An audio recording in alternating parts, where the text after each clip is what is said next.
Hello, welcome to Warehouse One's YouTube video on review of your annual participant statement.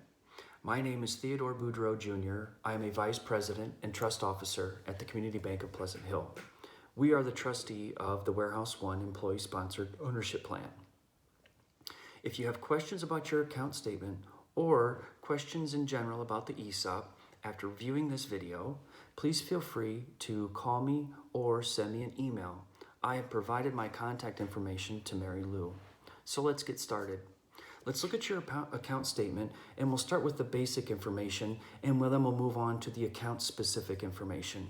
So your basic information, we want to make sure that your name is spelled correctly, your date of birth is correct, your date of hire is correct, and your date of participation is correct. The date of participation is important, as we'll come to find out when we discuss the rules on vesting. For now, it's important to note that you became eligible to participate in the plan when you reached the age of 21 and you were credited with at least 1,000 hours of service. Remember, all service prior to the effective date of the employee-sponsored ownership plan is not counted for vesting purposes. So, if you had service before January 1st, 2016, that is not credited for the purposes of vesting. Let's look at your account information, and we'll start with the years of vested service. Vesting is just another word for ownership. Investing is calculated in 20% increments after year 2, and it's based upon being credited with at least 1,000 hours of service. The vesting schedule runs 6 years, and again, after year 2, you begin, and you would be 20% vested if, after that second year, you were credited with working at least 1,000 hours of service. Every subsequent year that you are credited with 1,000 hours of service, you will vest until after year 6, you will be 100% vested in your account balance, or the fair market value of your account, and the number of shares. Now let's look at the balance as of January 1st, 2019.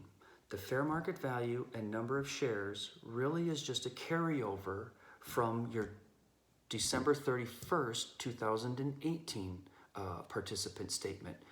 And always good to double check and make sure that those numbers match. Now what about the balance as of 12/31/2019?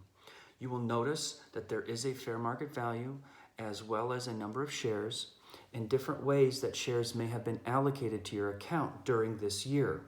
There are 3 ways that shares may have been allocated to your account. One way is that shares could be sold and repurchased. A second way, shares may be allocated by an employer contribution. And third, shares may have been acquired from a terminated employee who was not 100% vested on the date of their termination. And what about your vested account balance? The dollar value and the number of shares that you truly own, that's what's being reflected here. Remember, you get credit or you vest every year that you work at least 1,000 hours of service. And depending on how many years you've been doing that, the percentage will be reflected as such. Remember, after year 2, 20%, year 3, 40%, year 4, 60%, all the way until after year 6, you will be 100% vested in your account balance and number of shares. Now let's look at the fair market value price per share at the end of 2018 compared to 2019. You will notice a $2.21 difference, or an increase of 28%. Now keep in mind that the share value may increase some years and may decrease in some years. That is sort of the normal arrangement that valuations occur, and we as the trustee hire an independent valuation firm who specializes in valuing companies to assign a share value for the shares of Warehouse One.